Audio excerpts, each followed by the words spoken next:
Hello friends, कैसे हो आप सभी लोग। आई होप कि आप सभी लोग अच्छे होंगे, मस्त होंगे। मैं योगेश नागर आपके अपने यूट्यूब चैनल जीके विद वाईके पर हार्दिक स्वागत करता हूं।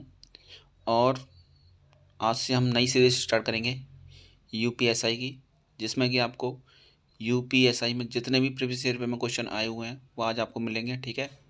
और इस सीरीज़ में मैं आपको बता दूं सबसे पहले कि इस सीरीज़ में हम सबसे पहले स्टार्ट करेंगे हिंदी जीके, ठीक है। हिंदी और जी को कवर करेंगे हम सबसे पहले इसमें। और उसके बाद नेक्स्ट वीडियो हम जो लाएंगे वो लाएंगे मैथ और रीजनिंग की, ठीक है फ्रेंड। तो इस वीडियो में आपको मैं बताऊंगा, इसमें पूरे पूरे 160 क्वेश्चन दे रखे हैं हर एक सेट में, ठीक है। और इसके हम कम से कम 50 to 55 सेट हैं इसमें, ठीक है। तो उन सारे सेटों को हम करेंगे अच्छे तरीके से, जिससे कि हमारी प्रिपरेशन और अच्छी हो जाए, ठीक है। तो स्टार्ट करते हैं। फ्रेंड्स, ठीक है। पहला क्वेश्चन ले लेते हैं हम, ठीक है। इनमें से कौन सा शब्द तद्भव नहीं है। तो ऑप्शन नंबर ए है हमारा द्रग, ऑप्शन नंबर बी है हमारा ताला, ऑप्शन नंबर सी है हमारा तमोली, ऑप्शन नंबर डी है हमारा द्रग। तो इसका आंसर हो जाएगा सही ऑप्शन नंबर डी, द्रग, ठीक है। डिटेल में देख लेते हैं इसको।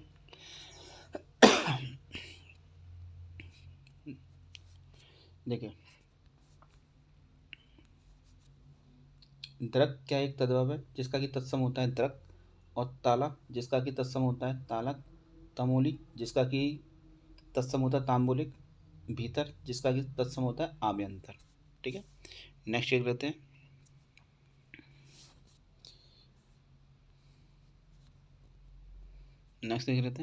इनमें से अल्प विराम का चिन्ह कौन सा है। Option number A, option number B, option number C, option number D. इसका आंसर हो जाएगा ऑप्शन नंबर बी, ठीक है ना। अब देख लेते हैं ये किस किस काम आता है, कब लगाते हैं इसको, देखो डिटेल में।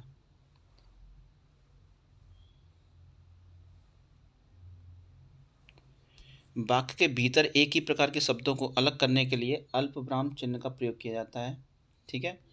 अल्प विराम का चिन्ह जैसे कि हमने ले लिया ऑप्शन में, एग्जाम्पल के लिए हमने ले लिया राजू ने सेब कौमा पपीता कौमा केले आदि खरीदे, ठीक है। नेक्स्ट देख लेते हैं। नेक्स्ट क्वेश्चन हमारा, किसी को बुलाओ वाक्य में किसी इनमें से क्या है। तो इसका आंसर हो जाएगा ऑप्शन नंबर सी, अनिश्चयवाचक सर्वनाम, ठीक है। देख लेते हैं में जरा इसको क्या है ये। किसी को बुलाओ वाक्य में किसी अनिश्चयवाचक सर्वनाम है जिस सर्वनाम से किसी व्यक्ति या पदार्थ का निश्चित बोध ना हो उसे अनिश्चयवाचक सर्वनाम कहते हैं। जैसे दुकान पर कोई आया, ठीक है। नेक्स्ट देखते हैं अब, ये हमारा क्या है, अब पैसेज है, ठीक है। पैसेज को पढ़ेंगे उसके बाद इसका उत्तर देंगे हम, ठीक है ना। पहले लेते हैं, पहले इसको। आवश्यकता इस बात की है कि हमारी शिक्षा का माध्यम भारतीय भाषा हो जिसमें राष्ट्र के हृदय, मन के प्राण, सूक्ष्मतम और गंभीरतम संवेदन मुखरित हो, और हमारा पाठ्यक्रम यूरोप तथा अमेरिका के पाठ्यक्रम आधारित ना होकर हमारी अपनी सांस्कृतिक परंपराओं एवं आवश्यकताओं का प्रतिनिधित्व करें।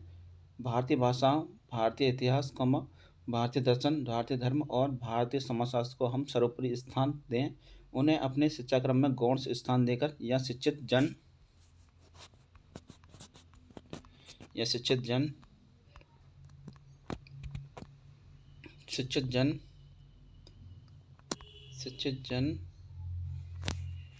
को उनसे वंचित रखकर हमने राष्ट्रीय संस्कृति में एक महान व्यक्ति को जन्म दिया है जो नई पीढ़ी को भीतर से खोखला कर रहा है। हम राष्ट्रीय परंपरा से ही नहीं बल्कि सामूहिक जीवन प्रवाह से भी दूर जा पड़े हैं। विदेशी पश्चिमी चश्मों के भीतर से देखने पर अपने घर के प्राणी भी पहचाने और अजीब से लगने लगे हैं। शिक्षित जन और सामान्य जनता के बीच खाई बढ़ती गई और विश्व संस्कृति के दावेदार होने का दम्भ करते हुए भी हम घर में बामन ही बने रह गए हैं। इस स्थिति को हास्यपात भी कहा जाता है, ठीक है। अब इसमें से क्वेश्चन देख लेते हैं इसी में से, ठीक है। उपरोक्त गद्यांश का इनमें से क्वेश्चन है हमारा, उपरोक्त गद्यांश का इनमें से सर्वाधिक उपयुक्त शीर्षक क्या है। तो ऑप्शन, इसका आंसर हो जाएगा ऑप्शन नंबर ए, हमारा शिक्षा और पाठ्यक्रम, ठीक है, देखो कैसे हमारा शिक्षा और पाठ्यक्रम, ठीक है, ये हमारा उससे हो गया। अब नेक्स्ट क्वेश्चन देख लेते हैं हम। उपरोक्त गद्यांश के अनुसार हमारी शिक्षा का माध्यम किस भाषा में होना चाहिए? तो इसका आंसर हो जाएगा ऑप्शन नंबर, इसका आंसर हो जाएगा ऑप्शन नंबर डी, भारतीय भाषा।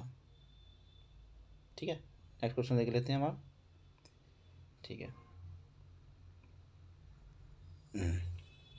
नेक्स्ट क्वेश्चन है, उपरोक्त गद्यांश के अनुसार हम किस तरह के जीवन प्रवाह से दूर होते जा रहे हैं? जैसे कि मैंने अभी बताया, हम राष्ट्रीय परंपरा से, जिसका आंसर हो जाएगा ऑप्शन नंबर बी, हम राष्ट्रीय परंपरा से ही नहीं बल्कि सामूहिक जीवन प्रवाह से भी दूर होते जा रहे हैं। ठीक है, नेक्स्ट क्वेश्चन हमारा, नेक्स्ट क्वेश्चन हमारा, सब में व्याप्त रहने वाला वाक्यांश के लिए इनमें से उपयुक्त शब्द कौन सा है? तो इसका आंसर हो जाएगा ऑप्शन नंबर डी, सर्वव्यापी। ठीक है, सर्वव्यापी। ठीक है, अच्छा ये बताओ, नेक्स्ट क्वेश्चन हमारा, पुत्र शोक में कौन सा समास है? पुत्र पुत्र शोक में कौन सा समास है? इसका आंसर हो जाएगा ऑप्शन नंबर डी, तत्पुरुष समास। ठीक है, नेक्स्ट देख लेते हैं हम। पहले देख लेते हैं तत्पुरुष समास कैसे है ना, देख लेते हैं इसके बारे में। पुत्र शोक में तत्पुरुष समास है। तत्पुरुष समास में उत्तर पद की प्रधानता होती है। कर्ता कारक एवं संबोधन कारक के अतिरिक्त अन्य सभी कारक के विभिन्न विभक्तियों का लोप कर तत्पुरुष समासिक शब्द बनता है। जैसे पुत्र शोक, पुत्र के लिए शोक। ठीक है, अर्थात पुत्र शोक में संप्रदान तत्पुरुष समास है। ठीक है, नेक्स्ट क्वेश्चन देख लेते हैं इसमें हम। महत्व में कौन सा प्रत्यय है? महत्व, तो इसका आंसर हो जाएगा ऑप्शन नंबर सी, त्व। ठीक है, देख लेते हैं जरा इसको कैसे है। देखो, महत्व में त्व प्रत्यय का प्रयोग हुआ है। प्रत्यय वे शब्दांश होते हैं जो किसी शब्द के अंत में जुड़कर उसके अर्थ में विशिष्टता ला देते हैं। त्व प्रत्यय बनने से इस प्रकार है, महत्व हुआ, गुरुत्व हुआ, लघुत्व हुआ, व्यक्तित्व हुआ और देवत्व हुआ आदि। नेक्स्ट हमारा, राम लक्ष्मण से पत्र लिखवाता है, इस वाक्य में क्रिया का कौन सा रूप है? तो इसका आंसर हो जाएगा प्रेरणार्थक क्रिया। इसका हो जाएगा ऑप्शन नंबर डी, प्रेरणार्थक क्रिया। ठीक है, देख लेते हैं जरा इसको। राम लक्ष्मण से पत्र लिखवाता है, इस वाक्य में क्रिया का प्रयोग प्रेरणार्थक क्रिया के रूप में किया गया है। जिस क्रिया से इस बात का बोध होता है कि कर्ता स्वयं कार्य न करके किसी दूसरे को कार्य करने के लिए प्रेरित करता है, वह प्रेरणार्थक क्रिया कहलाता है। जैसे एग्जाम्पल के लिए हमारा, जैसे एग्जाम्पल के लिए लेते हैं हमारा,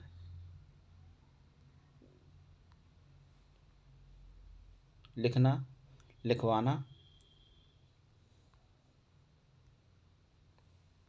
लिखना, लिखाना इसका होता है लिखवाना, खाना, खिलाना, खिलवाना, काटना, कटाना, कटवाना। ठीक है, अब नेक्स्ट क्वेश्चन हमारा, कोर्ट मार्शल किस विधा की रचना है? तो इसका आंसर हो जाएगा ऑप्शन नंबर बी, नाटक। ठीक है, डिटेल में देख लेते हैं इसको। कोर्ट मार्शल स्वदेश दीपक का सर्वश्रेष्ठ नाटक है जो सन 1991 में प्रकाशित हुआ था। स्वदेश दीपक द्वारा रचित कुछ प्रसिद्ध नाटक इस प्रकार हैं। नाटक बाल भगवान, कालकोठरी, जलता हुआ रथ, सबसे उदास, कविता आदि। नेक्स्ट क्वेश्चन देख लेते हैं। भाषा की भाषा की सबसे छोटी इकाई को क्या कहा जाता है? भाषा की सबसे छोटी इकाई को क्या कहा जाता है? इसका आंसर हो जाएगा ऑप्शन नंबर ए, वर्ण। ठीक है, डेट में देख लेते हैं जरा इसको। भाषा की सबसे छोटी इकाई को वर्ण कहा जाता है। वर्ण को दो भागों में बांटा गया है, एक स्वर और व्यंजन। हिंदी वर्णमाला में कुल 52 वर्ण होते हैं, जिनमें स्वरों की संख्या 11 और व्यंजनों की कुल संख्या होती है 41। ठीक है, नेक्स्ट देख लेते हैं। अब देखो, नेक्स्ट क्वेश्चन हमारा, पूर्ण दिशा के लिए इनमें से उपयुक्त शब्द कौन सा है? पूर्ण दिशा के लिए इनमें से उपयुक्त शब्द कौन सा है? इसका आंसर हो जाएगा ऑप्शन नंबर ए, प्राची। ठीक है, तो देख लेते हैं। देखिए, दिए गए विकल्प में प्राची शब्द पूर्व दिशा के लिए उपयुक्त शब्द होगा। ठीक है, प्राची के लिए होगा पूर्व, उदीची के लिए होगा उत्तर, पतीचे के लिए होगा पश्चिम, और अवाची के लिए होगा दक्षिण।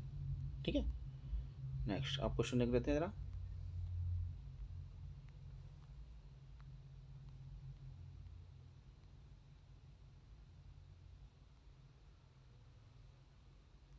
नेक्स्ट क्वेश्चन हमारा, इनमें से आलवार महिला संत का नाम क्या है? इनमें से आलवार महिला संत का नाम क्या है? इसका आंसर होगा ऑप्शन नंबर बी, आंडाल। ठीक है, जेट में देख लेते हैं इनको। इनमें से आलवार महिला संत का नाम क्या है? इनमें से आलवार संत का नाम, महिला संत का नाम क्या है? आंडाल। ठीक है, अब इसको डिटेल में देखो जरा। विष्णु या नारायण की उपासना करने वाले भक्त आलवार कहलाते हैं। आलवार संतों की संख्या 12 मानी जाती है, जिनमें मात्र एक महिला संत थी जिन्हें आंडाल के नाम से जाना जाता है। नेक्स्ट देख लेते हैं अब। नेक्स्ट क्वेश्चन हमारा,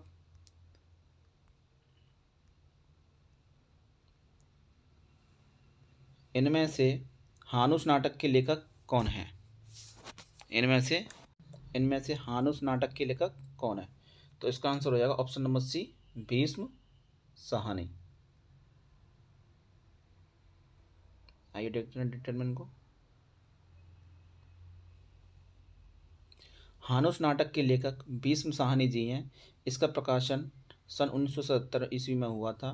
भीष्म साहनी जी की अन्य नाट्य कृतियाँ भाग्यरेखा, माधवी रंग दे बसंती, चोला, आलमगीर, मुआवजे, कबीरा, खड़ा बाजार में आदि। ठीक है, नेक्स्ट क्वेश्चन हमारा, बेगमपुरा की अवधारणा को इनमें से किस कवि ने प्रस्तुत किया है?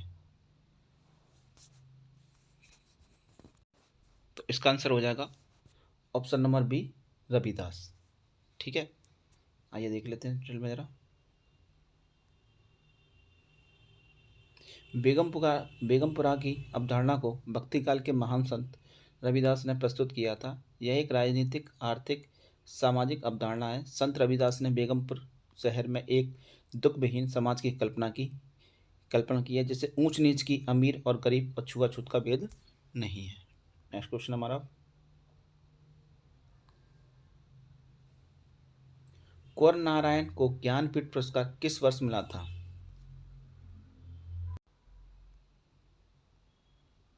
इसका आंसर हो जाएगा ऑप्शन नंबर डी, 2005 में। ठीक है, देख लेते हैं जरा। वर्ष 2005 में कुंवर नारायण को साहित्य जगत के सर्वोच्च सम्मान ज्ञानपीठ पुरस्कार से सम्मानित किया गया। कुंवर नारायण की कुछ प्रकाशित कृतियां इस प्रकार हैं: चक्रव्यूह, कोमा परिवेश, हम तुम, आमने सामने, आत्मजयी, कोई दूसरा नहीं, बादश्रम, बहाने आदि। नेक्स्ट क्वेश्चन हमारा,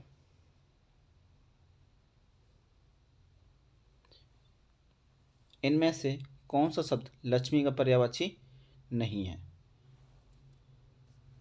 तो इसका आंसर हो जाएगा ऑप्शन नंबर ए, भारती।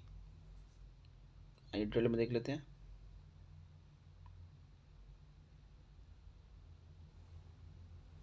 दिए गए विकल्पों में भारतीय शब्द लक्ष्मी का पर्यायवाची नहीं है, जबकि चंचला, अमला, इंदिरा, श्रीकमला, हरिप्रिया, पद्मा, रमा आदि लक्ष्मी का पर्यायवाची शब्द हैं।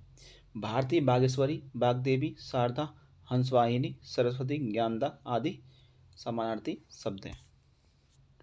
नेक्स्ट क्वेश्चन है,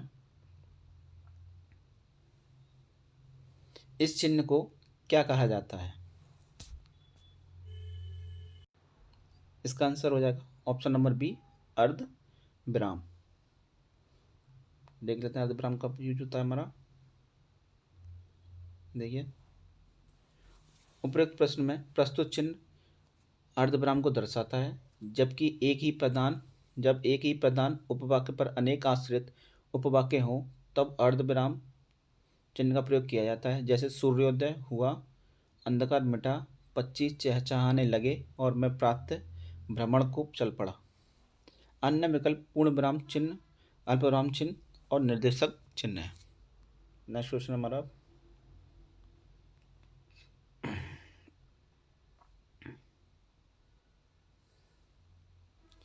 इनमें से श्री गुरु ग्रंथ साहब का संकलन किसने किया है? तो इसका आंसर हो जाएगा ऑप्शन नंबर ए, गुरु अर्जुन देव ने। ठीक है, जरा डिटेल में देख लेते हैं इनको।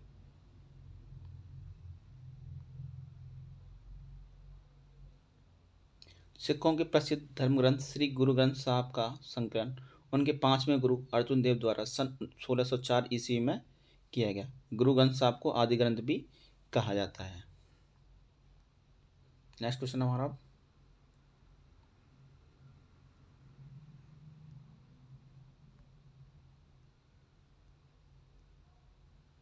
इनमें से किसका उच्चारण स्थान ओष्ठ है? इनमें से किसका उच्चारण स्थान ओष्ठ है? तो इसका सही आंसर हो जाएगा ऑप्शन नंबर डी, पा। ठीक है, देख लेते हैं इनमें से किसका क्या होता है। देखिए, दिए गए विकल्प में पा वर्ण का उच्चारण स्थान ओष्ठ है। शेष विकल्पों में दिए गए वर्णों के उच्चारण स्थान का विवरण इस प्रकार है। गा वर्ण होता है, इसका उच्चारण होता है कंठ है। ता इसका उच्चारण होता है दंत है। चा जिसका उच्चारण होता है तालव्य है। ठीक है, नेक्स्ट देख लेते हैं इसमें से, इनमें से गणना विशेष का उदाहरण कौन सा है? तो इसका आंसर हो जाएगा ऑप्शन नंबर ए, 3। देख लेते हैं जरा, वह संख्यावाची विशेषण जो पूर्णांक बोध और अपूर्णांक बोध के रूप में गिनने योग्य हो उसे गणनावाचक विशेषण शब्द कहते हैं। जैसे 1, 2, 3, 4 आदि अन्य विकल्पों में दिए गए विशेषण शब्दों के विवरण कुछ इस प्रकार हैं। जैसे तीसरा बोला तो उसको बोलेंगे हम क्रमवाचक विशेषण। तिगुना बोला तो उसको बोलेंगे हम आवृत्तिवाचक विशेषण। तीनों बोला तो उसको बोलेंगे समुदायवाचक विशेषण। ठीक है, नेक्स्ट देख लेते हैं। नेक्स्ट क्वेश्चन हमारा, इनमें से कौन सा व्यंजन संयुक्त व्यंजन का उदाहरण है? तो इसका आंसर हो जाएगा ऑप्शन नंबर डी, छा। अब देख लेते हैं। ठीक है, विकल्प डी में दिया गया छा व्यंजन संयुक्त व्यंजन का उदाहरण है। छा किससे मिलकर बना होता है हमारा? का और सा, हलंत वाला का और सा से। शिल्प विकल्पों में दिए गए व्यंजन डा, झा और डा स्पर्शी व्यंजन का उदाहरण है। दो या दो से अधिक व्यंजन वर्णों के योग से बने व्यंजन संयुक्त व्यंजन कहलाते हैं। हिंदी वर्णमाला में संयुक्त व्यंजनों की संख्या 4 मानी गई है। वो हमारे कुछ ऐसे हैं, छा, त्र, ज्ञा, स्रा। ठीक है, और देख लेते हैं कौन सा शब्द किससे मिलकर बना होता है। देख लिए, छा किससे मिलकर होता है? हलंत वाला का और सा से। त्रा किससे मिलकर होता है? हलंत वाला ता और रा से। और ज्ञा किससे मिलकर होता है? हलंत वाला जा और ना खाली से। स्रा किससे मिलकर होता है? सा और हलंत वाला सा और रा से। नेक्स्ट करते हैं हम। नेक्स्ट क्वेश्चन है, पंचामृत में इनमें से कौन सा समास है? तो इसका राइट आंसर हो जाएगा ऑप्शन नंबर बी, द्विगु समास। ये देख लेते हैं इसको डिटेल में।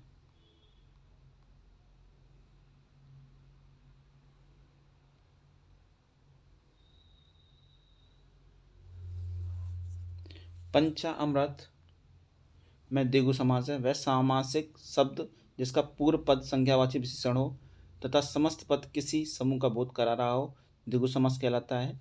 जैसे उदाहरण है हमारे त्रिफला, अष्टाध्यायी, चौराहा, पंचतत्व, त्रिवेणी, दोपहर आदि। नेक्स्ट क्वेश्चन हमारा, इनमें से कौन से कवि अष्टछाप में सम्मिलित नहीं है?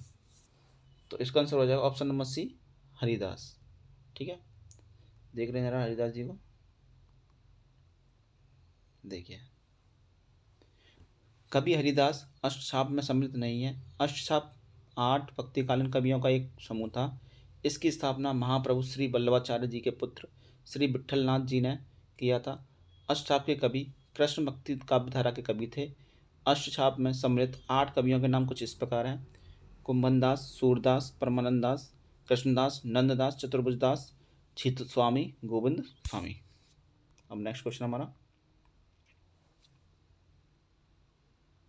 इनमें से कौन सी बोली हिंदी भाषा के अंतर्गत नहीं आती है? तो इसका आंसर हो जाएगा ऑप्शन नंबर डी, तेलुगु। इनमें से कौन सी बोली हिंदी भाषा के अंतर्गत नहीं आती है? तेलुगु। ठीक है, देख लेते हैं जरा डिटेल में इसको।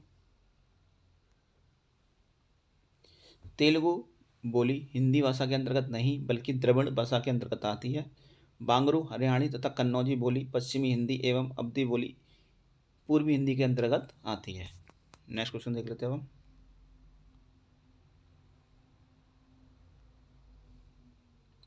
निम्नलिखित में कौन सा शब्द तद्भव है? तो इसका आंसर हो जाएगा ऑप्शन नंबर ए, दिवाली। देख लेते हैं जरा। दिवाली तद्भव है हमारा, और दीपावली तत्समय, दुबे तद्भव है, और द्विवेदी हमारा तत्समय, दाई हमारा तद्भव है, दात्री तत्समय, दोना हमारा तद्भव है, और द्रोण तत्समय। ठीक है, हम देखते हैं इनमें से शुद्ध वाक्य कौन सा है? मैंने पुस्तक पढ़ा, मैंने पुस्तक पढ़ी, राम के अनेकों नाम, राम मेरे को जाना है। तो इसका आंसर हो जाएगा ऑप्शन नंबर सी, मैंने पुस्तक पढ़ी। ठीक है, और फ्रेंड कभी भी देखो अशुद्धियाँ किस प्रकार होती हैं, जैसे विकल्प में दे रखा है राम के अनेकों नाम हैं, तो इसमें अशुद्धि है आप अनेकों। अनेकों कभी नहीं होता, अनेक होता है। जैसे मेरे को जाना है, मेरे को जाना कभी नहीं होता, हम बोलते हैं मुझे जाना है। ठीक है, ऐसे ही होता है, मैंने पुस्तक पढ़ा नहीं होता, मैंने पुस्तक पढ़ी होता है। तो इसलिए क्या हो गया, ये हो गया। तो राम के अनेक नाम हैं, मुझे जाना है। ठीक है, तो इसके शुद्ध वाक्य होते हैं। ठीक है, नेक्स्ट क्वेश्चन देख लेते हैं हम। हाँ, प्रथम राजभाषा आयोग के प्रथम अध्यक्ष इनमें से कौन थे? तो इसका आंसर हो जाएगा ऑप्शन नंबर डी, बीजी खरे। ठीक है, देख लेते हैं यार इसको। भारतीय संविधान के अनुच्छेद 344 में प्राप्त शक्तियों के आधार पर 7 जून 1955 को राजभाषा आयोग का गठन किया गया। राजभाषा आयोग के प्रथम अध्यक्ष बाल गंगाधर खेर थे। नेक्स्ट क्वेश्चन देख लेते हैं अब। इनमें से कौन सी भाषा भारोपीय परिवार की भाषा नहीं है? तो इसका आंसर हो जाएगा ऑप्शन नंबर सी, मलयालम। देखते हैं ना, मलयालम। मलयालम भाषा भारोपीय परिवार की भाषा नहीं है। मलयालम द्रविड़ परिवार की भाषा है, जबकि हिंदी, मराठी एवं गुजराती भारोपीय परिवार की भाषाएं हैं। नेक्स्ट देखते हैं। नेक्स्ट क्वेश्चन हमारा, नेक्स्ट क्वेश्चन हमारा, बह आया इनमें से किस काल का उदाहरण है? तो इसका आंसर हो जाएगा ऑप्शन नंबर ए, पूर्ण वर्तमान का। देख लेते हैं यार।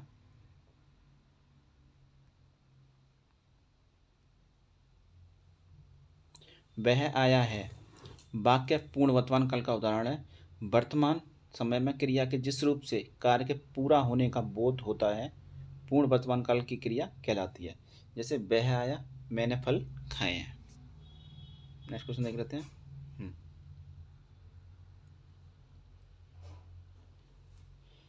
निम्न इनमें से कौन सा शब्द पाश्चात्य का विलोम है?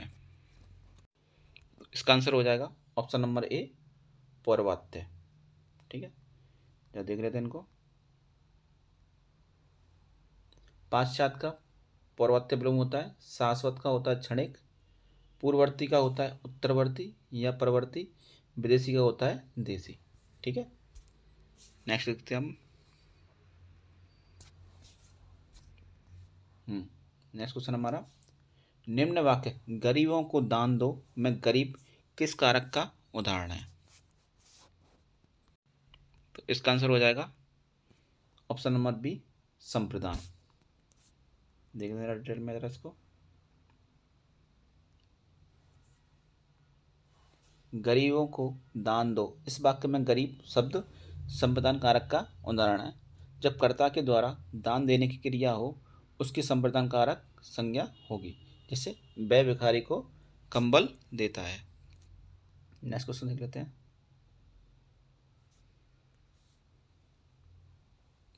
कर्ता के ने चिन्ह का प्रयोग इनमें से कहाँ होता है? तो इसका आंसर हो जाएगा ऑप्शन नंबर ए, सामान्य भूत।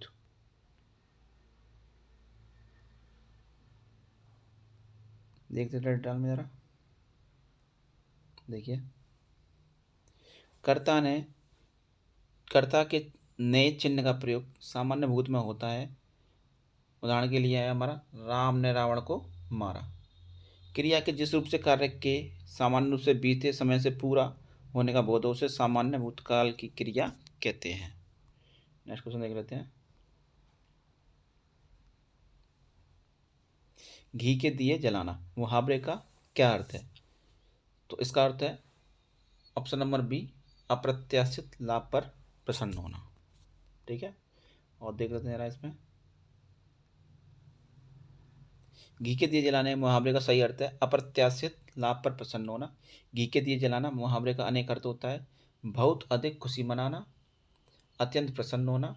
इसका वाक्य प्रयोग होगा रमेश को नौकरी मिलने पर उसके परिवारजनों ने घी के दिए जलाए। नेक्स्ट क्वेश्चन देख लेते हैं अब हम।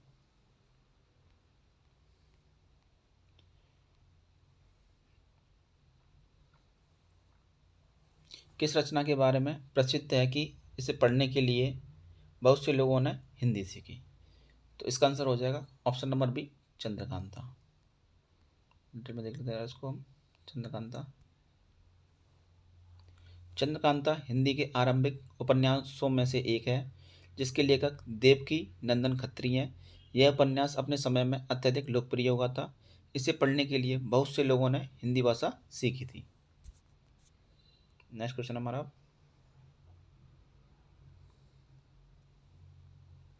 छलिया में प्रयुक्त प्रत्यय इनमें से कौन सा है? तो इसका आंसर हो जाएगा ऑप्शन नंबर ए, या। और देख लेते हैं इसमें से कौन कौन से होते हैं। छलिया शब्द में या प्रत्यय प्रयुक्त हुआ है। वे शब्दांश जो किसी शब्द के अंत में जोड़कर उसके अर्थ में विशेषता ला देते हैं प्रत्यय कहलाते हैं। जैसे अन्य प्रत्यय शब्द हमारे कुछ जड़िया, घुनिया तथा लखिया छल प्लस ईया मिलकर बनाते हैं छलिया। ठीक है, अच्छा। उपसर्ग इनमें से कहाँ जोड़ा जाता है? शब्द के अंत में, शब्द के बीच में, शब्द के अंत में या शब्द के पहले? तो इसका आंसर हो जाएगा ऑप्शन नंबर बी, शब्द के पहले। देख लेते हैं इसको हम। वे शब्दांश जो किसी शब्द के पहले जुड़कर उसके अर्थ में विशेषता उत्पन्न कर देते हैं उपसर्ग कहलाते हैं। उपसर्ग दो शब्दों उप प्लस सर्ग से मिलकर बना है जिसमें उप का अर्थ है समीप तथा सर्ग का अर्थ है सृष्टि करना। जैसे प्रयत्न, प्रा से बना प्रयत्न, प्रयोग, प्रहार, प्रभार, प्रायोजन इत्यादि। नेक्स्ट क्वेश्चन देख लेते हैं। इनमें से कर्म कारक का चिन्ह कौन सा है? तो इसका आंसर हो जाएगा ऑप्शन नंबर डी, को। देख लेते हैं इसको।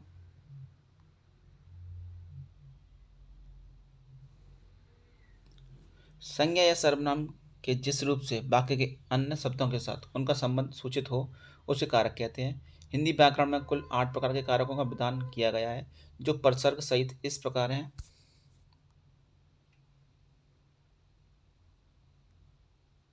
देख लेते हैं कारक को हम।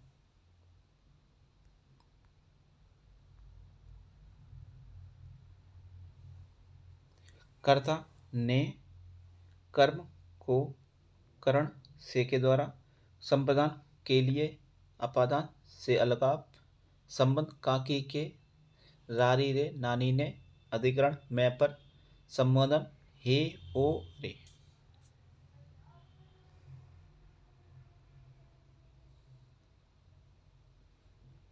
इनमें से मध्यम पुरुषवाचक सर्वनाम का उदाहरण कौन सा है? तो इसका आंसर हो जाएगा ऑप्शन नंबर बी 2। ठीक है, जरा देख लेते हैं। दिए गए विकल्पों में से तू सार्वनामिक शब्द मध्यम पुरुषवाचक सर्वनाम है, जबकि मैं उत्तम पुरुष तथा वह अन्य पुरुष सर्वनाम का उदाहरण है। ये आपका हो गया अब हिंदी। अब स्टार्ट करते हैं मूल विधि एवं संविधान एवं सामान्य ज्ञान। पहला क्वेश्चन हमारा,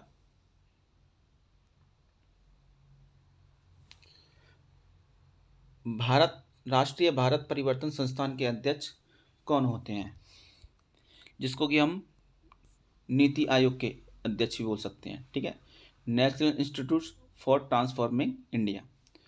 तो इसका हमें पता है कौन है इसका answer, option number B prime minister, Bharat के प्रधानमंत्री। जरा इसके बारे में देख लेते हैं, नीति आयोग के बारे में। राष्ट्रीय भारत परिवर्तन संस्थान नीति आयोग का गठन 1 जनवरी 2015 को किया गया। यह संस्थान भारत सरकार के थिंक टैंक के रूप में कार्य कर रहा है। प्रधानमंत्री इस संस्थान के पदेन अध्यक्ष होते हैं।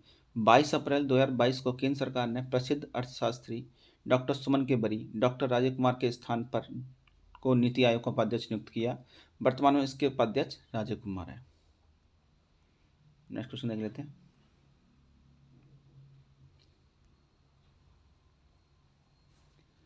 संघ लोक सेवा आयोग के अध्यक्ष को हटाने का अधिकार किसके पास है? संघ लोक सेवा आयोग के अध्यक्ष को हटाने का अधिकार किसके पास है? तो इसका आंसर हो जाएगा ऑप्शन नंबर डी, भारत के राष्ट्रपति के पास। क्या देख लेते हैं इसको। भारतीय संविधान के अनुच्छेद 31, 317, 3 में प्रावधान किया गया है कि राष्ट्रपति संघ लोक सेवा आयोग के अध्यक्ष सदस्यों को निम्नलिखित आधारों पर हटा सकता है। पहला दिवालिया घोषित किया गया हो। दूसरा है अपने कार्यकाल के दौरान कार्यकाल के कर्तव्यों के बाहर किसी भी भुगतान वाले रोजगार में संलग्न हो। तीसरा है राष्ट्रपति की राय में मानसिक या शारीरिक दुर्बलता के कारण पद पर बने रहने के लिए अयोग्य है। नेक्स्ट क्वेश्चन देख लेते हैं।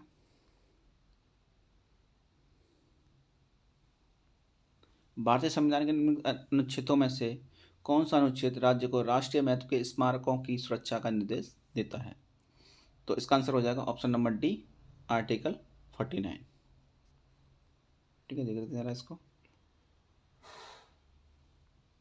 भारतीय संविधान के अनुच्छेद 49 के अनुसार संसद द्वारा बनाई गई विधि या उसके अधीन राष्ट्रीय महत्व वाले घोषित किए गए कलात्मक या ऐतिहासिक अभिरुचि वाले प्रत्येक संस्मारक स्थान या वस्तु का यथास्थिति विरूपण विनाश। इसको सुना होगा, ऐसे ही देख लेते हैं जरा अनुच्छेद 55 को। आनुपातिक प्रतिनिधि प्रणाली के एकल संक्रमणीय मत द्वारा राष्ट्रपति का चुनाव। नेक्स्ट देख लेते हैं अनुच्छेद 53 संघ की कार्यपालक शक्ति। अनुच्छेद 51 है हमारा, राज्य अंतर्राष्ट्रीय शांति तथा सुरक्षा को बढ़ावा देने का प्रयास करेगा। नेक्स्ट क्वेश्चन हमारा, राजस्व बोर्ड उत्तर प्रदेश की स्थापना वर्ष 1831 में कहां पर की गई थी? Option number D, Allahabad. ठीक है, चलो देख लेते हैं इसको। राजस्व बोर्ड उत्तर प्रदेश की स्थापना 1831 में इलाहाबाद प्रयागराज में की गई। नेक्स्ट है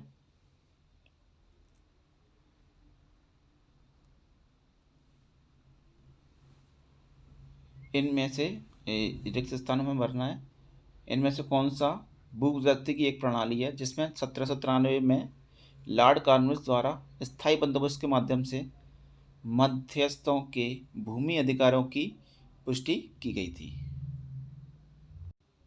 तो इसका आंसर हो जाएगा ऑप्शन नंबर ए, जमींदारी प्रणाली। ठीक है, देख लेते हैं इसको।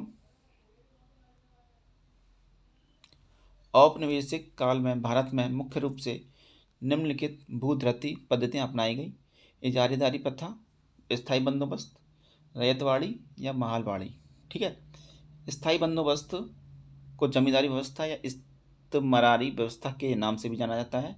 इसे 1793 में लॉर्ड कॉर्नवालिस ने बंगाल, बिहार, उड़ीसा, उत्तर प्रदेश के बनारस प्रखंड तथा उत्तरी कर्नाटक में लागू किया। नेक्स्ट क्वेश्चन हमारा, किस संशोधन द्वारा संपत्ति के अधिकार को मौलिक अधिकार के रूप में भारत के संविधान से हटा दिया गया था? तो इसका आंसर हो जाएगा ऑप्शन नंबर सी, 44 अमेंडमेंट, 44वें संशोधन के द्वारा। देख लेते हैं इसको।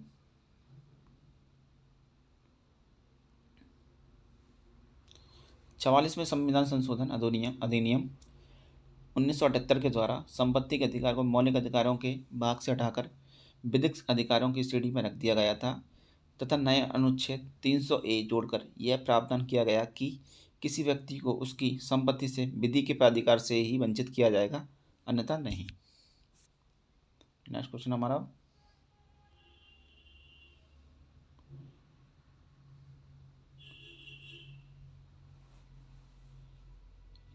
निम्नलिखित में से किस न्यायाधीश ने भारत में जनहित याचिका का मार्ग प्रशस्त किया था? ए है हमारा BR कृष्ण अय्यर, बी है हमारा MN वेंकट चलैया, सी है हमारा SP साठे। तो इसका आंसर हो जाएगा ऑप्शन नंबर डी, ए, BR कृष्ण अय्यर। ठीक है, देख लेते हैं जरा। भारत में जनहित याचिका सर्वोच्च न्यायालय के न्यायिक सक्रियता का एक उत्पाद है। इसकी शुरुआत 1980 में हुई थी। न्यायमूर्ति BR कृष्णा अय्यर तथा न्यायमूर्ति PN भगवती को जनहित याचिका का प्रवर्तक माना जाता है। नेक्स्ट क्वेश्चन देख लेते हैं हम।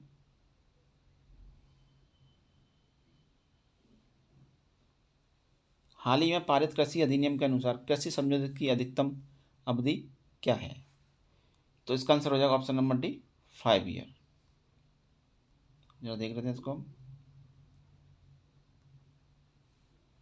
कृषि सशक्तिकरण और संरक्षण, कीमत आश्वासन और कृषि सेवा कर करार विधेयक 2020 का उद्देश्य अनुबंधों के तहत होने वाली कृषि को एक कानूनी सुरक्षा कवच देना है।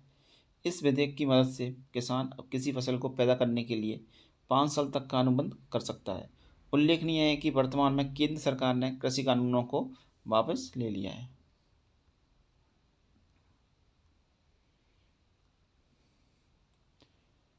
क्वेश्चन नंबर नेक्स्ट हमारा, इसको देख लेते हैं। आयकर अधिनियम के तहत निम्न से किसे निर्धारित कहा जाता है? ए है हमारा एक हिंदू अविवाहित परिवार, एक कंपनी, और सी हमारा व्यक्तियों का निकाय। तो इसका आंसर हो जाएगा ऑप्शन नंबर ए, B और सी। जरा देख लेते हैं इसको। भारत में आयकर निर्धारण आयकर अधिनियम 1961 के तहत किया जाता है। इस अधिनियम में कुल 298 धाराएं तथा इतनी अनुसूचियां शामिल हैं। एक हिंदू अविवाहित परिवार, एक कंपनी व व्यक्तियों का निकाय इस अधिनियम में शामिल है तथा इन्हें निर्धारित कहा जाता है। नेक्स्ट क्वेश्चन देख लेते हैं। राष्ट्रीय सुरक्षा अधिनियम किससे संबंधित है? तो इसका आंसर हो जाएगा option number B, preventive detention, निवारक निरोध। डिटेल में देख लेते हैं इसको।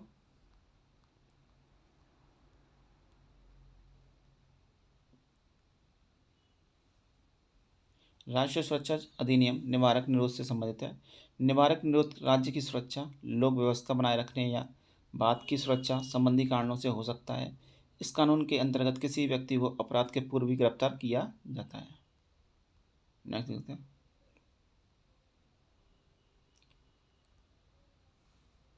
भारत में निष्क्रिय इच्छा मृत्यु को किसके मामले में वैध बनाया गया था? तो इसका आंसर हो जाएगा option number A, Aruna Ramchandra Shanbaug बनाम भारतीय संघ। आइए देख लेते हैं ना। भारत में निष्क्रिय इच्छा मृत्यु को अरुणा रामचंद्र शानबाग बनाम भारतीय संघ के मामले 2011 सुप्रीम कोर्ट के मामले में वैध बनाया गया था।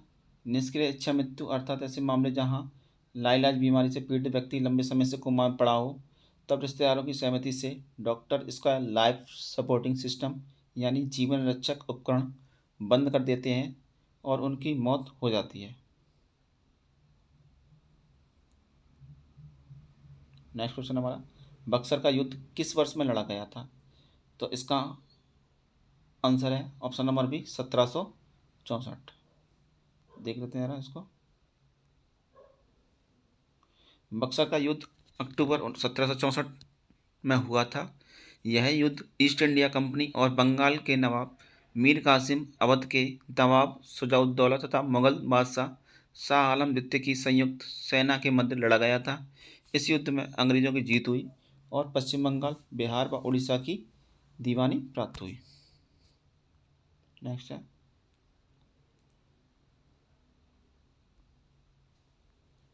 2020 का नोबेल शांति पुरस्कार किसे प्रदान किया गया?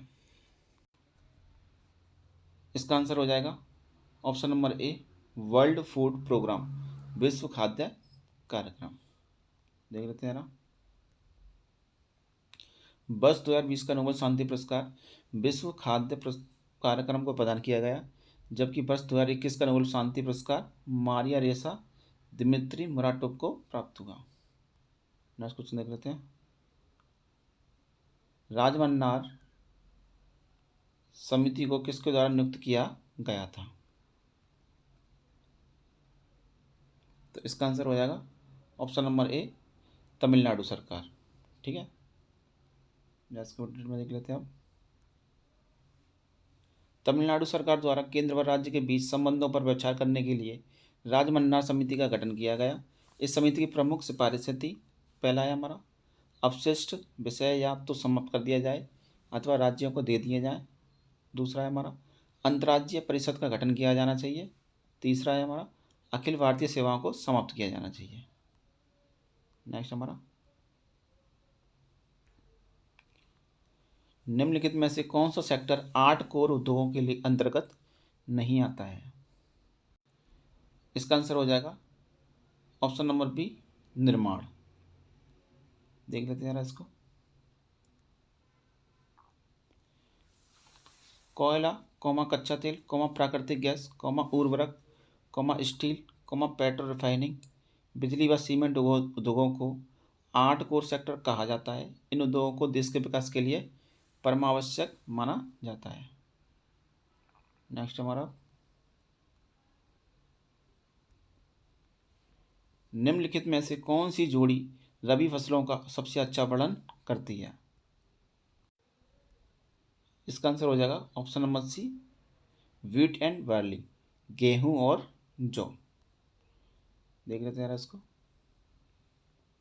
रबी की फसलें सामान्यतः अक्टूबर नवंबर के महीने में बोई जाती हैं और फरवरी मार्च में काटी जाती हैं। इसके उदाहरण हैं गेहूं, जौ, चना, मटर, सरसों, आलू आदि। नेक्स्ट क्वेश्चन देख लेते हैं हम, भारतीय संविधान का कौन सा अनुच्छेद धन विधेयक को परिभाषित करता है? तो इसका आंसर हो जाएगा option number C article number 110। ठीक है, देख लेते हैं इसके बारे में। भारतीय संविधान के अनुच्छेद 110 में धन विधेयक की परिभाषा दी गई है। उल्लेखनीय है कि किसी विधेयक के बारे में विवाद उठने पर कि वह धन विधेयक है अथवा नहीं, लोकसभा के अध्यक्ष का निर्णय अंतिम होता है। नेक्स्ट क्वेश्चन देख लेते हैं हम,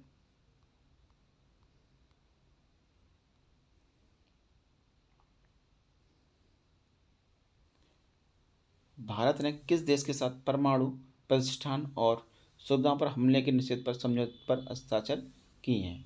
तो इसका आंसर हो जाएगा ऑप्शन नंबर बी पाकिस्तान। देख लेते हैं इसको,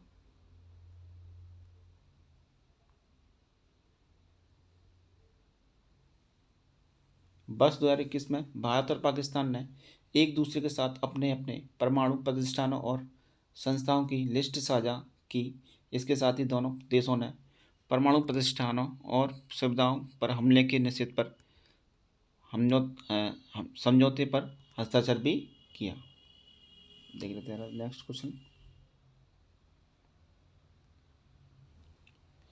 किस संवैधानिक संशोधन ने लोकसभा और विधानसभा चुनावों के लिए मतदान की आयु को 21 से घटाकर 18 कर दिया? तो इसका आंसर हो जाएगा ऑप्शन नंबर सी 61 अमेंडमेंट, 61वें संशोधन के द्वारा। या देख लेते हैं इसको क्या था ये। 61वें संविधान संशोधन अधिनियम 1989 ईस्वी के द्वारा संविधान के अनुच्छेद 326 में संशोधन करके मतदान के लिए आयु सीमा 21 वर्ष से घटाकर 18 वर्ष कर दिया गया था। 41वें संविधान संशोधन अधिनियम 1976 ईस्वी के द्वारा संविधान के अनुच्छेद 316 में संशोधन करके राज्य लोकसेवा आयोग के सदस्यों की सेवा मुक्ति की आयु 60 वर्ष से बढ़ाकर 62 वर्ष कर दी गई, किंतु संघ लोक सेवा आयोग के सदस्यों की सेवानिवृत्ति की अधिकतम आयु 65 वर्ष रहने दी गई। 71वें संविधान संशोधन अधिनियम 1992 के तहत 8वीं अनुसूची में कोंकणी, मणिपुरी, नेपाली भाषा को सम्मिलित किया गया। नेक्स्ट क्वेश्चन हमारा, भारतीय संविधान का निम्नलिखित में से कौन सा अनुच्छेद राज्य विधायिका के वार्षिक वित्तीय विवरण से संबंधित है? तो इसका आंसर हो जाएगा option number D, article 202। Next question अब देख लेते हैं इसको डिटेल में। भारतीय संविधान के अनुच्छेद 202 के अनुसार राज्यपाल प्रत्येक वित्तीय वर्ष के संबंध में राज्य के विधानमंडल के सदन या सदनों के समक्ष उस राज्य की उस वर्ष के लिए प्राक्कलित प्राप्तियों और व्यय का विवरण रखवाता है, जिसे वार्षिक वित्तीय विवरण कहा जाता है। नेक्स्ट क्वेश्चन हमारा, कंप्यूटर माउस का आविष्कार किसने किया था? इसका राइट आंसर हो जाएगा option number C, Douglas Engelbart ने। ठीक है, क्या देख रहे थे इनको, डगलस एंजलबर्ट ने कंप्यूटर माउस का आविष्कार किया। चार्ल्स बेबेज कंप्यूटर का आविष्कार किया था। वर्ल्ड वाइड वेब का आविष्कार टिम बर्नर्स ली ने की थी। ठीक है, नेक्स्ट क्वेश्चन देख लेते हैं।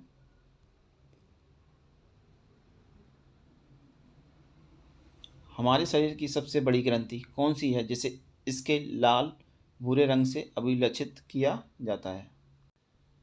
इसका राइट आंसर हो जाएगा ऑप्शन नंबर ए, लीवर, जिसको बोलते हैं हम यकृत। ठीक है, देख लेते हैं यार इसको डिटेल में। हमारे शरीर की सबसे बड़ी ग्रंथि यकृत और सबसे छोटी ग्रंथि पिट्यूटरी कहलाती है।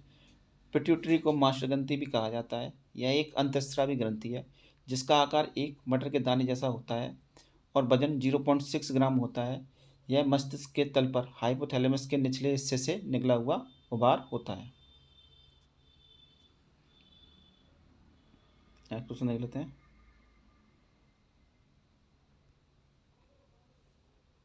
भारतीय संविधान के निम्नलिखित में से कौन सा भाग अखिल भारतीय सेवाओं से संबंधित है? तो इसका आंसर हो जाएगा option number A, part A. ठीक है, इसको देख लेते हैं। नेक्स्ट, अखिल भारतीय सेवाओं के भाग इतने में अखिल भारतीय सेवाओं का उल्लेख किया गया है।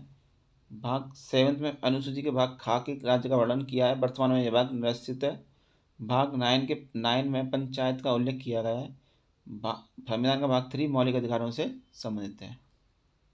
नेक्स्ट क्वेश्चन देख लेते हैं।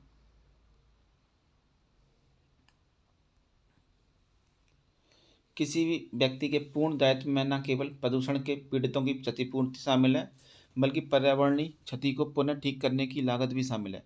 इस सिद्धांत को क्या कहा जाता है? इसका आंसर हो जाएगा ऑप्शन नंबर ए, प्रदूषक द्वारा भुगतान, जिसको बोलते हैं पॉल्यूटर पे सिद्धांत। आइए डिटेल में देख लेते हैं इसको।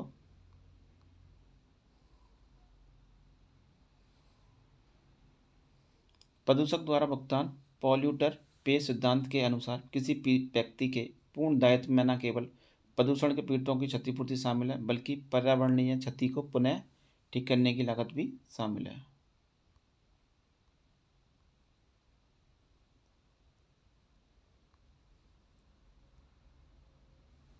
नेक्स्ट क्वेश्चन हमारा, निम्न में से कौन भारत में अलीगढ़ आंदोलन के संस्थापक थे? तो इसका आंसर हो जाएगा option number C, Syed Ahmed Khan. देख लेते हैं इनको। भारत में अलीगढ़ आंदोलन के संस्थापक सैयद अहमद खान थे।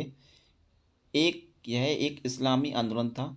इस आंदोलन का मुख्य उद्देश्य मुसलमानों में धार्मिक सुधार करना था। सैयद अहमद खान ने पीरी, मुरीदी तथा प्रथा एवं दास प्रथा को समाप्त करने का प्रयत्न किया। सैयद अहमद खान ने 1875 ईस्वी में अलीगढ़ में एक एंग्लो मुस्लिम स्कूल, जिसे एंग्लो ओरिएंटल स्कूल भी कहा जाता था, की स्थापना की। इस केंद्र पर पाश्चात्य विषय, विज्ञान एवं मुस्लिम धर्म जैसी सभी विषयों की शिक्षा दी जाती थी। नेक्स्ट क्वेश्चन देख लेते हैं हम। भारत में बाल लिंग अनुपात को किस आयु वर्ग में प्रति 1000 पुरुषों पर महिलाओं की संख्या के रूप में परिभाषित किया गया है? तो इसका आंसर हो जाएगा ऑप्शन नंबर डी, 0 से 6 वर्ष। देख लेते हैं ना इसको। भारत में बाल लिंगानुपात को 0 से 6 वर्ष की आयु वर्ग में प्रति 1000 पुरुषों पर महिलाओं की संख्या के रूप में परिभाषित किया गया है। देख लेते हैं। नेक्स्ट क्वेश्चन हमारा, CERT का पूर्ण रूप क्या है? इसका आंसर हो जाएगा option number D, computer emergency response team. देख लेते हैं इसको। CERT computer emergency response team का संक्षिप्त रूप है। इस टीम का गठन वर्ष 2004 में किया गया था। इसका मुख्यालय नई दिल्ली में। यह टीम इलेक्ट्रॉनिक्स एवं सूचना प्रौद्योगिकी मंत्रालय के अधीन कार्य करता है। नेक्स्ट क्वेश्चन देख लेते हैं। वेल्ड घास का खुला मैदान, इनमें से क्या समशीतोष्ण घास के मैदान होते हैं? तो इसका आंसर हो जाएगा option number C, South Africa. Detail में देख लेते हैं इसको हम। घास भूमि हमारी क्या, उष्णकटिबंधीय सवाना, जो कि कहाँ है, अफ्रीका में। कंपोज ब्राज़ील में है। लानोस वेनेजुएला कोलंबिया में। ऐसे ही होता हमारा शीतोष्ण उष्णकटिबंधीय। इसमें प्रेरी आ जाता है। Prairie USA Canada, pampas Argentina, veld दक्षिण Africa, downs Australia, steppe Asia, Ukraine रूस, चीन के मंचूरिया प्रदेश। नेक्स्ट क्वेश्चन देख लेते हैं। निम्नलिखित में से किसने भारत में सती प्रथा को समाप्त किया था? तो इसका सही आंसर हो जाएगा option number B, William Bentinck ने। देख लेते हैं इनको डिटेल में। भारत में राजा राम मोहन राय के सहयोग से विलियम बेंटिक 1828 से 1835 ईस्वी ने 1829 में सती प्रथा को समाप्त कर दिया। बेंटिक ने इस प्रथा के विरुद्ध कानून बनाकर 1829 में धारा 17 के द्वारा विधवाओं के सती होने को अवैध घोषित कर दिया। नेक्स्ट क्वेश्चन देख लेते हैं।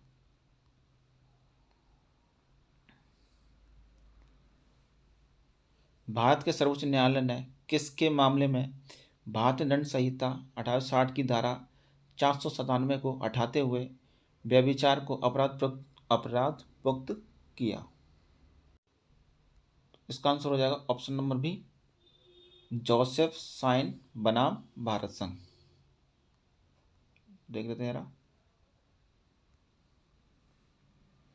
भारत के सर्वोच्च न्यायालय ने जोसेफ साइन बनाम भारत संघ 2018 सुप्रीम कोर्ट के मामले में भारतीय दंड संहिता 1860 की धारा 497 को हटाते हुए व्यभिचार को अपराध मुक्त किया। नेक्स्ट क्वेश्चन देख लेते हैं। महात्मा गांधी ने दमनकारी वृक्षारोपण प्रणाली के खिलाफ आंदोलनों किसानों को विरोध करने हेतु प्रेरित करने के लिए कहाँ यात्रा की थी? तो इसका आंसर हो जाएगा ऑप्शन नंबर ए, चंपारण। देख लेते हैं डिटेल में।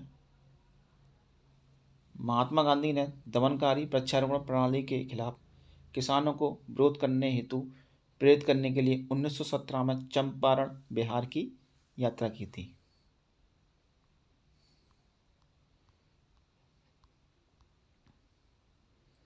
और देख रहे हैं डिटेल में इसको।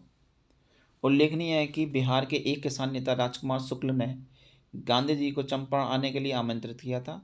गांधी जी ने भारत में सर्वप्रथम सत्याग्रह का प्रयोग चंपारण आंदोलन के दौरान ही किया था।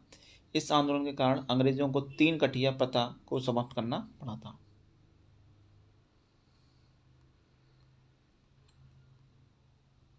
अब नेक्स्ट क्वेश्चन देख लेते हैं हम। किस मामले में सर्वोच्च न्यायालय ने यह निर्णय दिया कि अनुच्छेद 21 के तहत संरक्षण केवल स्वेच्छित कार्यकारी कार्रवाई के विरुद्ध उपलब्ध है, ना कि स्वेच्छित वैधानिक कार्रवाई के विरुद्ध? तो इसका आंसर हो जाएगा ऑप्शन नंबर बी, ए के गोपालन मामला। या देख लेते हैं क्या था ये मामला। ए के गोपालन मामले में सर्वोच्च न्यायालय ने यह निर्णय दिया कि अनुच्छेद 21 के तहत संरक्षण केवल स्वैच्छित कार्यकारी कार्रवाई के विरुद्ध उपलब्ध है, ना कि स्वैच्छित वैधानिक कार्रवाई के विरुद्ध। नेक्स्ट क्वेश्चन देख लेते हैं। वर्तमान में कौन सी कंपनी व्हाट्सएप की मालिक है? तो इसका आंसर हो जाएगा ऑप्शन नंबर सी, फेसबुक। ठीक है, देख लेते हैं। वर्ष 2014 में फेसबुक ने व्हाट्सएप को $19 मिलियन में खरीद लिया। व्हाट्सएप की स्थापना वर्ष 2009 में की गई। नेक्स्ट क्वेश्चन देख लेते हैं हम। राज्य निर्वाचन आयुक्त को किसके द्वारा नियुक्त किया जाता है? तो इसका आंसर हो जाएगा option number C, governor of the state, राज्य के राज्यपाल के द्वारा। देख लेते हैं इसको ढंग से। भारतीय संविधान के अनुच्छेद 243 के अनुसार राज्य निर्वाचन आयुक्त को संबंधित राज्य के राज्यपाल द्वारा नियुक्त किया जाता है।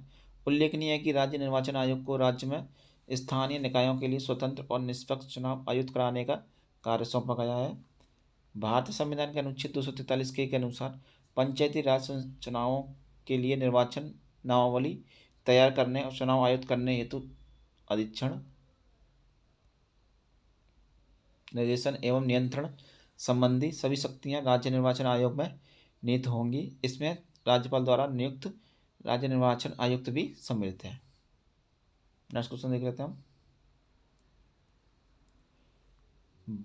वर्तमान में भारत में कुल कितनी अखिल भारतीय सेवाएं हैं? तो इसका आंसर हो जाएगा ऑप्शन नंबर ए, 3। ठीक है, तो देख लेते हैं कौन कौन सी है हमारी।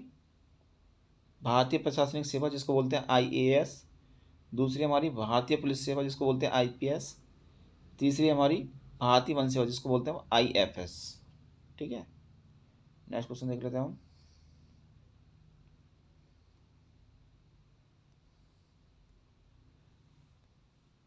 इन्वेस्ट इंडिया किस मंत्रालय के तहत निवेश को बढ़ावा देने के लिए एक प्रमुख एजेंसी है? तो इसका आंसर हो जाएगा ऑप्शन नंबर डी, वाणिज्य और उद्योग मंत्रालय। देख लेते हैं इसको। इन्वेस्ट इंडिया वाणिज्य एवं उद्योग मंत्रालय के तहत निवेश को बढ़ावा देने के लिए एक प्रमुख एजेंसी है। अक्टूबर 2021 में इन्वेस्ट इंडिया को सर्वसम्मति से 2021-2023 के लिए world association of investment promotion agencies का अध्यक्ष चुना गया था। नेक्स्ट क्वेश्चन देख लेते हैं हम।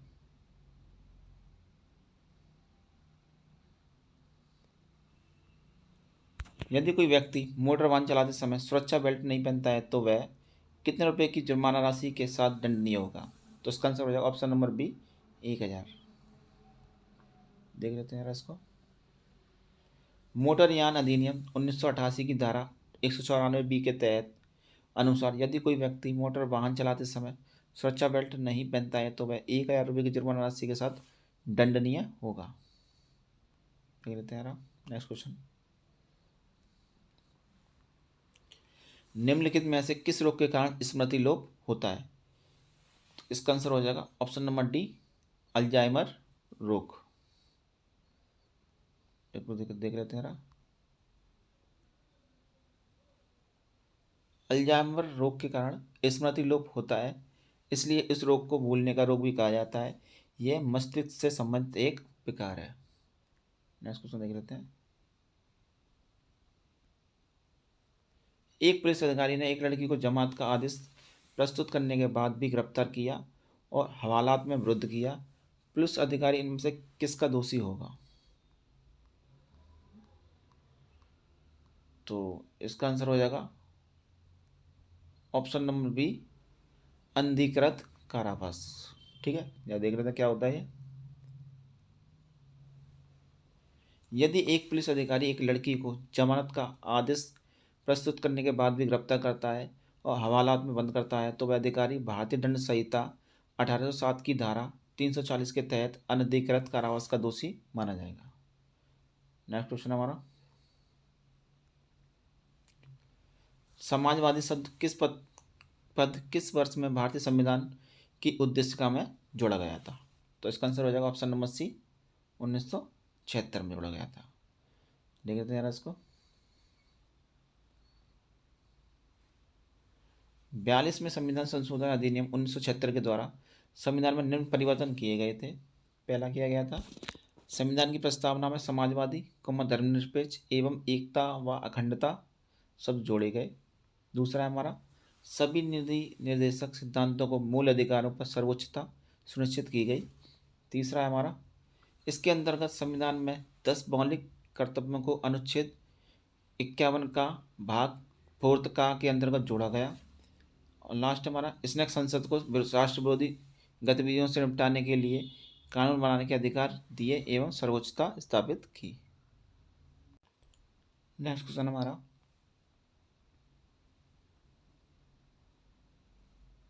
भारतीय संविधान का निम्नलिखित में से कौन सा अनुच्छेद कुछ निश्चित मामलों में गिरफ्तारी और निरोध के विरुद्ध संरक्षण से संबंधित है? तो इसका आंसर हो जाएगा ऑप्शन नंबर सी, आर्टिकल 22।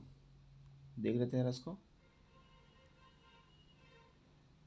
अनुच्छेद 22 गिरफ्तार हुए और हिरासत में लिए गए लोगों को विशेष अधिकार प्रदान करता है, विशेष रूप से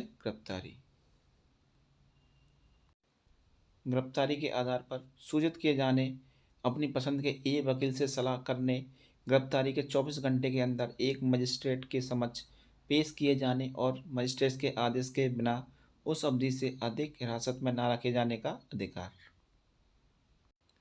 नेक्स्ट क्वेश्चन हमारा, भारत में किशोर न्याय देखभाल और संरक्षण अधिनियम कब अधिनियमित किया गया था? तो इसका राइट आंसर हो जाएगा ऑप्शन नंबर बी, 2015। देख लेते हैं इसको। भारत में किशोर न्याय बालकों की देखरेख और संरक्षण अधिनियम 2015 में अधिनियमित किया गया था। इसका विस्तार जम्मू कश्मीर राज्य के सिवाय संपूर्ण भारत पर है। नेक्स्ट क्वेश्चन हमारा, भारतीय दंड संहिता की धारा 307 निम्नलिखित में से किस अपराध से संबंधित है? तो इसका आंसर हो जाएगा option number D, attempt to murder, मतलब हत्या का प्रयास से। देखो जरा, भारतीय दंड संहिता की धारा 307 हत्या के प्रयास से संबंधित है। नेक्स्ट क्वेश्चन हमारा, की टू थियोसॉफी पुस्तक के लेखक कौन है? की टू थियोसॉफी पुस्तक के लेखक कौन है? इसका आंसर हो जाएगा ऑप्शन नंबर डी, हेलेना ब्लॉट्सवर्स्की। देख लेते हैं डिटेल में। थियोसॉफी की कुंजी की टू थियोसॉफी के लेखक हेलेना ब्लॉट्सवर्स्की हैं, जिसे 1889 में प्रकाशित किया गया था। नेक्स्ट क्वेश्चन हमारा,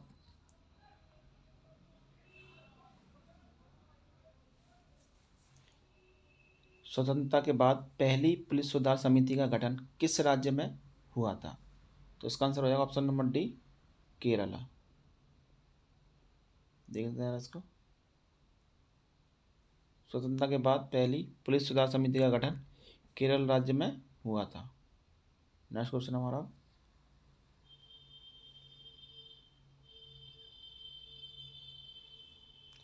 निम्नलिखित में से किस अधिनियम में तलाक के लिए प्रावधान दिया गया था? इसका राइट आंसर हो जाएगा option number D, Hindu marriage act 1955, Hindu विवाह अधिनियम 1955 के तहत। ठीक है, हिंदू विवाह अधिनियम 1955 में तलाक के लिए प्रावधान दिया गया था। इसका विस्तार समस्त भारत में है। तो फ्रेंड, आज के हमारे जीके के क्वेश्चन और हिंदी के क्वेश्चन जितने भी थे, जो यूपीएसआई का जो सेट था पहला, आज जो हमने किया है, उसमें जितने भी जीके और हिंदी के क्वेश्चन आए हुए थे वो हमने समाप्त कर लिए हैं। ठीक है, और ऐसे ही हम एक और वीडियो अलग से मैथ और रीजनिंग के लिए भी लाएंगे। ठीक है, अभी तक जो भी मैंने आपको बताया बिल्कुल अच्छे से, आशा करता हूँ आपने अच्छे से देखे होंगे, क्वेश्चन पढ़ लिए होंगे और अच्छे से समझ में भी आए होंगे। इसलिए फ्रेंड्स, मैं आपसे कह रहा हूँ, आज से हमने ये सीरीज स्टार्ट की है और सभी मेरे जितने भी सब्सक्राइबर हैं उनसे रिक्वेस्ट करूँगा, जो भी मेरे भाई बहन यूपीएससी की तैयारी कर रहे हैं वो कृपया करके उनको सारी वीडियोज़ को वॉच करें और अच्छे से देखें, जिससे ये आपको लर्न होती रहे। और एग्ज़ाम में टाइम ज़्यादा बचा नहीं है। मैं आपको बताऊं, जैसा कि आपको पता है कि यूपीएससी की डेट आ चुकी है, 14 और 15 मार्च को हमारा एग्ज़ाम है। ठीक है, तो अपने प्रिपरेशन को और भी मजबूत बनाने के लिए चैनल को लाइक और सब्सक्राइब करें। ठीक है, और तो बस इतना ही कहना चाहूँगा। Thanks for watching.